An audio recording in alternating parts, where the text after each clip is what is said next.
우리가 믿는 종교, 기독교가 말씀의 종교라고 우리는 흔히 이야기합니다. 특별히 우리 합동교단은요, 말씀 중심의 사상을 통해서 말씀이 가장 그 핵심에 있다라고 믿으며 지금까지 이 신앙을 지켜왔습니다. 자, 그런데 여러분, 여기에 너무 말씀에만 몰입되어 있다 보면 우리가 말씀만을 생각하는데 그 말씀을 열심히 듣고 열심히 말씀을 연구하고 열심히 말씀 앞에 살아왔지만 중요한 것은 그 말씀이 우리의 삶을 통하여 행위로 드러나지 않는다는 것이죠.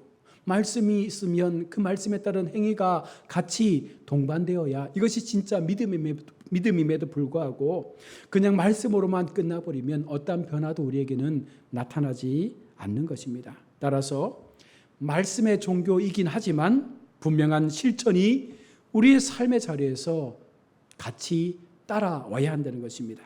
믿음과 행함은 언제나 함께입니다. 그래서 믿음이 좋다라는 것은 그 사람의 삶의 모습에 행함이라는 그 믿음에 동반된 모습이 그 인생 속에 나타나야 하는 것이죠.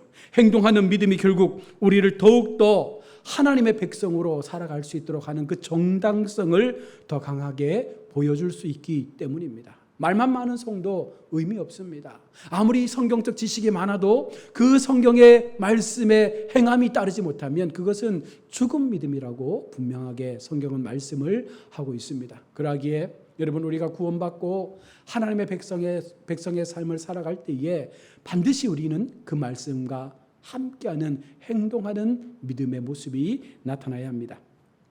1장에서 히브리서 기자는요, 천사와 예수 그리스도를 비교함으로써 그리스도의 우월성을 논증했고 그와 같은 우리가 믿는 예수 그리스도가 어떤 분이신지를 분명하게 보여주심으로써 우리가 더 이상 의심하지 말고 더 담대하게 내가 믿는 예수님을 향하여 우리의 신앙을 지키고 끝까지 그 믿음의 삶을 걸어갈 수 있으면 여러분, 그것이 가장 큰 복이라고 말씀을 했습니다. 그리고 오늘 2장에 와서 그와 같은 삶을 사는 우리 성도들에게 몇 가지 훈계의 말씀들을 전하고 있습니다. 이것은 성경이 가르치는 말씀이 이론적인 것만으로 끝나서는 안 되고 성도의 일상생활과 관련된 실제적인 것임을 우리 가운데 보여주는 말씀이 되어야 한다는 것을 말하고 있는 것이죠. 여기서 우리가 알아야 할 것은 믿음과 삶의 분리성을 우리는 분명히 발견해야 합니다. 믿음과 삶은 분리될 수 없다는 거예요. 여러분, 교회 생활과 세상에서의 우리 성도들의 삶은요, 동일해야 합니다. 교회에서의 신앙의 모습과 세상에서의 신앙의 모습이 다르다면 이것은 무언가 문제가 있는 신앙입니다. 아무리 말씀 잘 듣고 아무리 예배 잘 드려도 여러분, 그 예배의 모습과 그 사람의 신앙의 자세가 세상에 던져졌을 때 전혀 다르게 나타난다면 그것은 올바른 신앙이 아닙니다. 믿음과 삶은 절대로 떨어질 수 없는 것이기 때문에 내가 좋은 믿음, 건강한 믿음, 바른 믿음을 가지고 있다고 믿는다면 그것은 삶을 통하여 동일하게 세상 가운데 드러나야 합니다. 이것과 관련해서 오늘 본문은요, 신약 성도들에게 더 수준 높은 윤리적인 그 수준을 우리에게 요청을 하고 있다는 것입니다. 또한 주님의 계명을 불순종하는 자들에게 대한 신적 심판의 그 필요성에 대해서도 분명하게 교훈을 하고 있습니다. 끝까지 이 복음을 지킨 자, 끝까지 이 신앙의 자리를 지켜낸 자가 어떤 보상을 받을 것이며 또한 그것을 끝까지 지키지 못하고 그와 같은 믿음의 길을 온전히 걸어가지 못한 자에게는 어떠한 심판이 임하게 되는지에 대해서도 분명하게 성경은 말씀을 하고 있는 것입니다. 우리가 복음을 듣고 하나님께로 나올 때에 단순한 구원의 문제만을 해결하는 것이 아니죠. 사실 구원만 받은 것으로도 우리는 분명 행복할 수 있지만 여러분, 이것은 사실 반쪽짜리 구원 아닙니까? 내가 구원받은 성도라면 그 구원에 합당한 삶의 모습이 나를 통하여 드러나서 이것을 허락하신 하나님 앞에 영광된 성도의 모습이 동일하게 나타날 때 이것이 온전한 구원의 모습으로 우리는 세상 가운데 비춰질 수가 있는 것입니다. 여기에는 전반적으로 변화되어져서 그리스도인이라는 이름을 가지고 살아야 하는 모든 부분들이 다 포함이 되어 있는 것입니다. 너희가 그리스도인이냐? 너희가 하나님의 거룩한 말씀을 믿는 성도가 맞느냐라고 말했을 때에 이 속에는요, 우리의 삶의 모든 행위와 우리의 모든 행실들이 그 속에 다 포함이 되는 것입니다. 그래서 세상 사람들은요, 우리의 믿음의 행위를 통해서 이들이 참으로 하나님을 잘 믿고 있는지를 보게 되는 것이죠. 우리는 구원에 대해서는 민감하게 반응하잖아요. 특별히 죽어서 가는 그 천국에 대한 생각은 훨씬 더 우리에게 더 많은 비중을 차지합니다. 그러나 성경은요, 단순히 죽어서 가는 천국, 그와 같은 구원을 얻기 위해서 노력하라고 말하지 않습니다. 죽어서 가는 천국도 물론 중요합니다. 그러나 이 땅에서 우리가 살아갈 때에 만나는 천국, 이 땅에서 실현되어지는, 이 땅에 허락되어진 하나님이 주시는 이 땅에서의 삶의 천국도 우리가 날마다 누리며 살아갈 수 있는 성도의 행함이 있어야 한다는 것입니다. 그러나 우리가 구원받은 성도로서의 삶을 살아가는 데는요, 너무나 부족한 부분들이 많은 것은 사실이죠. 성도가 말씀을 지키며 그 말씀에 합당한 모습을 갖고 산다는 것이 얼마나 많은 것들을 포기하고 얼마나 많은 희생이 뒤따르는지 모릅니다. 그래서 이 구원의 길을 걷는다는 것은요, 이 구원을 온전히 완성시킨다는 것은요, 너무나 힘들고 어려운 여정일 수도 있는 것입니다. 그럼에도 예수님을 믿기 전이나 믿고 난 후나 전혀 변화없는 우리의 모습이 우리의 삶을 통하여 나타난다는 것은 여러분, 우리의 신앙에 무언가 병든 모습이 있다는 사실을 우리는 분명 깨달아야 할 것입니다. 따라서 구원을 받았다고 믿는 성도에게 이 땅에서 실현되어지는 그 천국의 삶이 동일하게 나타나야 되는 거예요. 성도로서 마땅히 천국에서의 삶을 우리가 소망하며 살아가지만 이 땅에서도 우리 주님 함께 하시면 이곳이 천국이라는 그 사실을 믿고 이 땅에서도 천국과 동일한 그 은혜 속에 우리가 살아갈 수 있는 믿음을 가지고 살아가야 하는 것입니다. 그래서 성경은요, 이미의 천국과 아직의 천국이라는 이 두 가지 모두를 우리가 함께 소유하며 거룩한 성도의 모습을 가져갈 것을 말씀을 하고 있습니다. 거의 많은 성도들은요, 하늘나라 소망만 사모하지 않습니까? 죽고 나서 가야 될 그 천국에 대한 소망만을 여러분 얘기하지만 사실 하나님은요, 그 소망도 중요한데 이 땅에서 하나님이 함께 우리와 머무시는 이곳이 또한 천국임을 말씀하시면서 이 땅에서 우리가 누릴 수 있는 그 천국의 삶이 얼마나 복되고 아름다운지에 대해서도 성경은 분명히 우리 가운데 말씀을 하고 있습니다. 그래서 진정 우리가 이 두 가지의 모든 천국을 경험하며 살아갈 수 있는 성도가 참된 구원을 받은 성도라 말할 수가 있는 것입니다. 오늘 본문에 보시면 2장 1절에 그러므로 우리는 들은 것에 더욱 유념함으로라고 말씀을 합니다. 그리스도를 통해 주어진 복음을 지키기 위한 노력의 필요성을 말씀하는 것입니다. 계속적으로 우리의 세대와 세대를 거쳐져서 들려진 이 복음을 우리가 더욱더 힘써 들음을 통해서 우리 가운데 깨닫게 되어지는 것이 무엇인가? 성도가 어떻게 사는 것이 참된 복음의 진리를 지키며 사는 것일까? 여러분, 여기에 성경은요, 우리에게 뭐라고 말씀합니까? 두렵고 떨림으로 이 구원을 이루라고 말씀을 합니다. 빌립보 2장 12절입니다. 그러므로 나의 사랑하는 자들아, 너희가 나 있을 때뿐 아니라 더욱 지금 나 없을 때에도 항상 복종하여 두렵고 떨림으로 너희 구원을 이루라. 사도들을 통해서 거쳐진 이 복음이 오늘날까지 우리 가운데 들려졌습니다. 이 복음이 전해진 그 과정 속에는요, 수많은 순교자의 피가 있었고 수많은 희생의 피가 있었다는 사실을 여러분 기억해야 합니다. 그러기에 오늘 우리도 이 구원을 우리의 삶 가운데 온전히 이루기 위해서는 나도 그들과 같은 순교자의 삶을 통하여 이 복음이 우리 다음 세대 가운데 온전하게 전수되어질 수 있는 이 복음의 전달자 역할을 감당하는 삶을 살아가야 한다는 것입니다. 성경은 우리가 구원받은 것으로 만족하는 삶을 살아갈 것을 말하지 않습니다.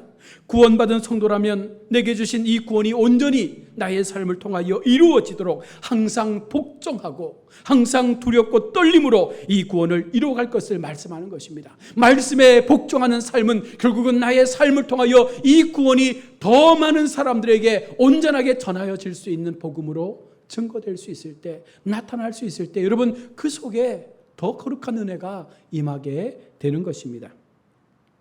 말씀에 복종하고 그 말씀대로 살지 못할까? 여러분 두렵고 떨림으로 날마다 나 자신을 견책하며 바른 진리 앞에 세워지도록 날마다 나 자신을 훈련해 가는 것, 여러분 이것을 오늘 히브리서 기자는 우리 가운데 말씀하며 너희가 그렇게 이 복음이 우리의 삶을 통하여 더 힘있게 세워져 가도록 할 것을 말하고 있습니다. 또한 2장 1절에 보시면 흘러 떠내려가지 않도록 함이 마땅함이라. 하나님께서 십자가의 죽음을 통하여 우리 가운데 허락하여 주신 이 복음이 오늘 우리 가운데 전하여졌는데, 여러분 우리의 세대 속에서 이 복음이 그냥 흘러 떠내려가지 않도록 조심하라는 것입니다. 이것은 악한 유혹으로 인해서 우리에게 허락된 구원이 복음에서 이탈하지 않도록 날마다 깨어 있으라는 것입니다. 복음을 소중히 여기고 지켜야 할 이유를 우리 가운데 분명히 말씀을 해주고 있습니다. 많은 그리스도인들이 이처럼 이 복음을 그냥 흘려보내는, 떠내려보내는 사람들이 너무나 많습니다. 오랜 시간 교회를 다녔지만 어느 순간 복음에서 멀어지는 경우들을 우리가 종종 보지 않습니까? 무엇이 문제일까요? 그들은 철저히 자신의 신앙을 말씀으로 세우지 않았다는 것입니다.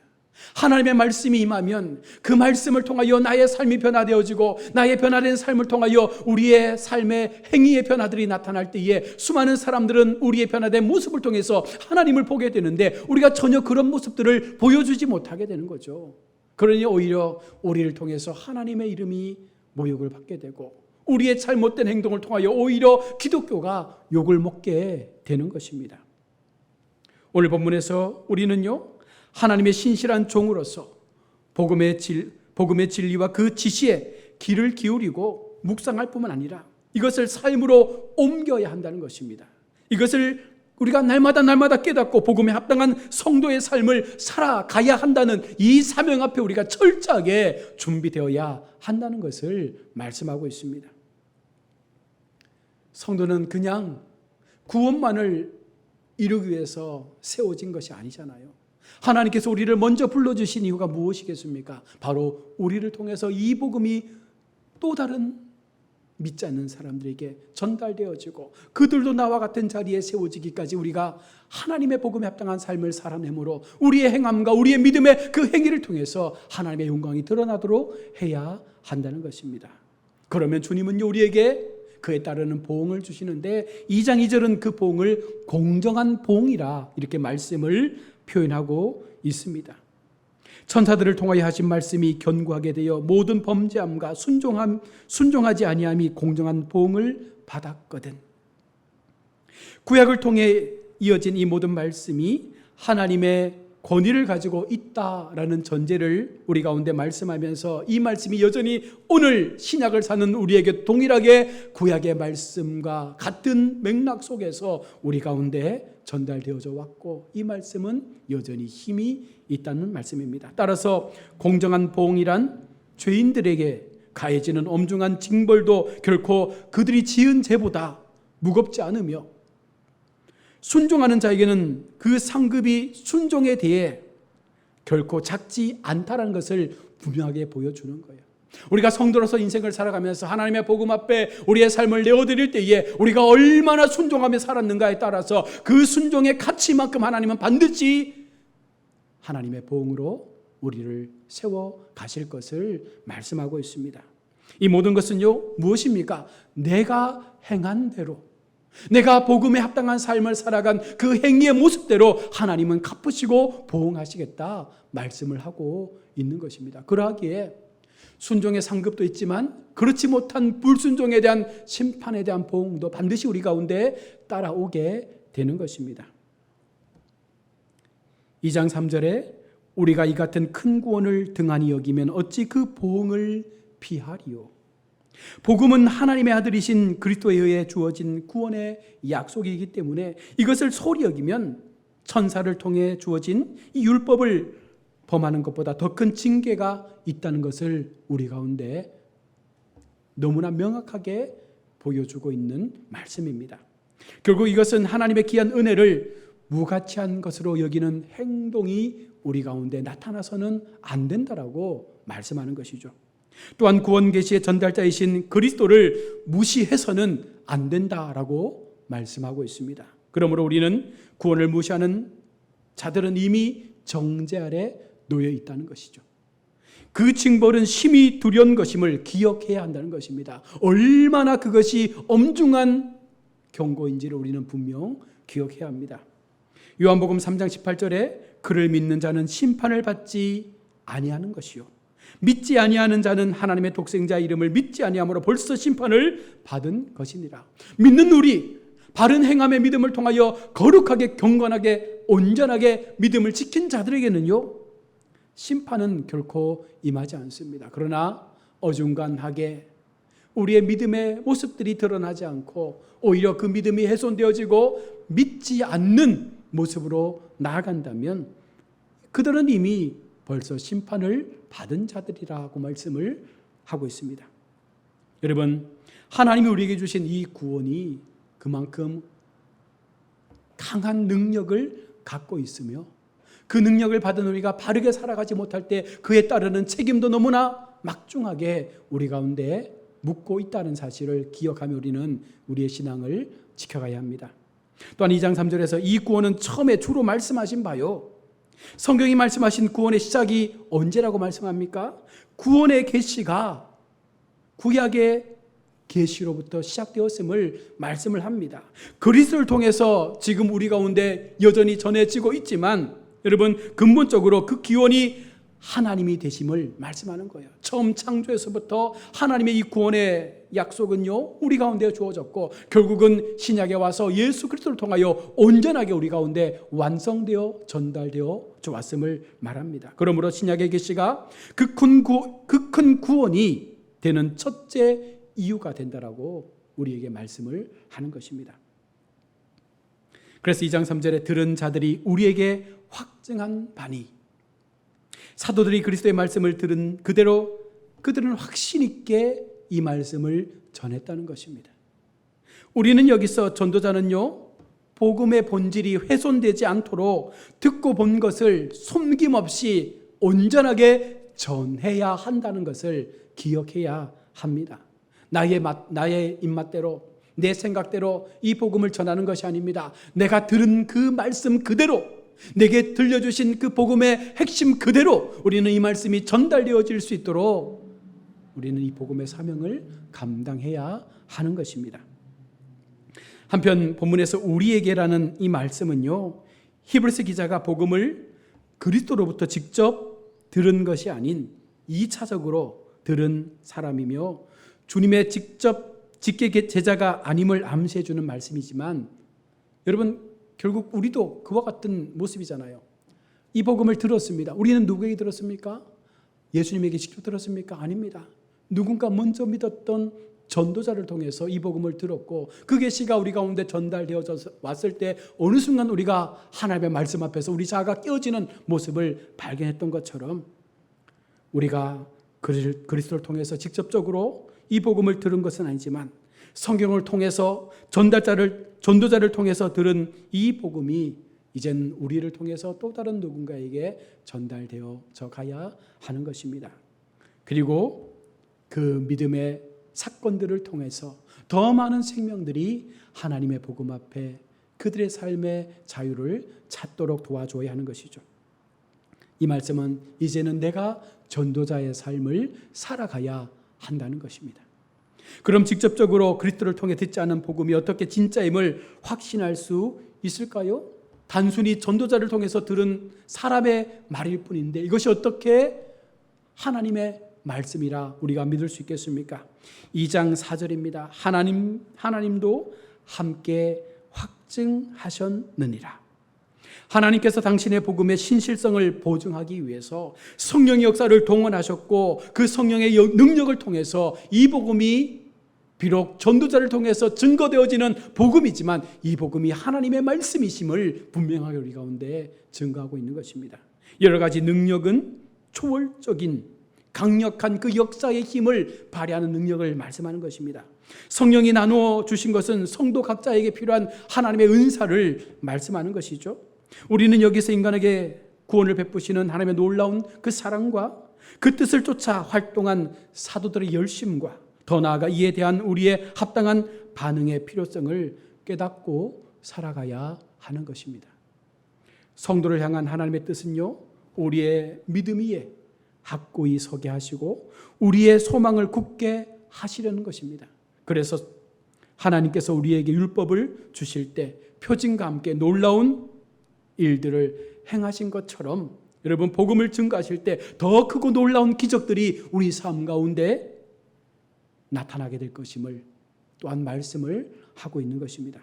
복음의 섭리가 뛰어나고 놀라운 것임을 증거할 수 있도록 그와 같은 복음에 전달하는 사역 앞에 하나님의 능력들이 나타나게 될 것임을 말씀하는 것이죠. 그러므로 복음이 우리의 삶을 통해 실제적인 증거가 되기 위해서는요, 성령의 능력을 우리가 힘입어야 한다는 것입니다. 또한 성도의 삶에 복음이 살아있는 것으로 증거되는 행동하는 믿음의 모습이 우리의 삶을 통하여 또 함께 나타나야 된다는 것을 말씀하죠. 성령이 함께하는 사람, 성령의 능력을 힘입은 사람, 성령의 능력으로 행하는 사람, 그와 같은 성도를 통하여 하나님의 전도의 복음의 역사는요, 큰 능력으로 증거되게 되는 것이죠. 그래서 동일하게 교회 속에서 하나님을 믿는 수많은 사람들이 있지만 누군가에게는요, 이 복음이 더 큰 능력으로 나타나기도 합니다. 누군가에게는 이 복음에 전달하는 그 사명들이 더 큰 하나님의 기적으로 증거되기도 한다는 것입니다. 왜일까요? 성령께서 그와 함께 하시기 때문에, 약속하신 성령의 능력이 그를 붙들고 계시기 때문에 이것이 가능하다는 것입니다. 우리는 지금 어떤 복음을 가슴에 담고 살아갑니까? 이것이 살아있는 복음이 맞습니까? 죽은 복음입니까? 여러분 기억하십시오. 하나님은 지금도 살아있는 복음을 통해서 하나님의 영광을 위한 삶이 우리의 삶을 통하여, 살아있는 성도들의 삶을 통하여 우리 속에 참된 보응으로 나타나기를 원하시고 있다는 것입니다. 그러니 끝까지 성령 주시는 힘으로, 성령의 그 주시는 그 능력의 힘을 힘입어서 믿음의 길을 말씀대로 살아가는 성도들이 더욱더 많아지게 될 때에 그 속에서 하나님은요, 더 큰 하나님 나라의 영광들이 이 땅의 삶 가운데 증거되어 가는 역사를 펼쳐가게 되는 것이죠. 여러분 말씀을 맺습니다. 사랑하는 성도 여러분, 하나님께서 히브리서를 통해서 그 당시에 살았던 사람들에게 주시는 메시지, 아니 오늘을 살고 있는 우리에게 주시는 그 메시지의 핵심이 무엇입니까? 복음의 실제 앞에서 이 복음이 살아있는 복음이 되도록 하기 위해서 너희가 어떻게 살아야 하는지, 너희가 어떻게 행동해야 하는지, 너희가 어떤 믿음의 삶을 통하여 살아가야 하는지, 우리 속에 약속하신 성령의 능력이 날마다 우리 삶 가운데, 우리의 걸음 가운데 동행되어지고 있는지, 그 능력이 우리의 삶을 통하여 선포되고 있는지를 날마다 우리가 돌아보아야 한다는 것입니다.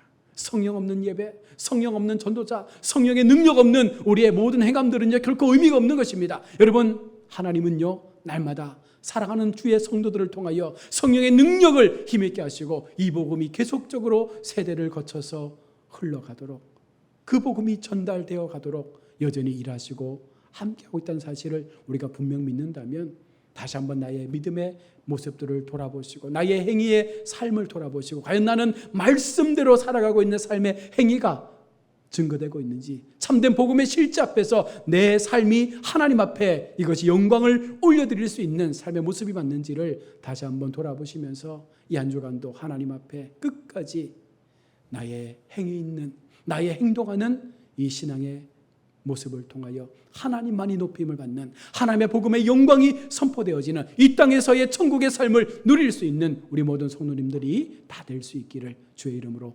축원합니다. 아멘. 기도하겠습니다.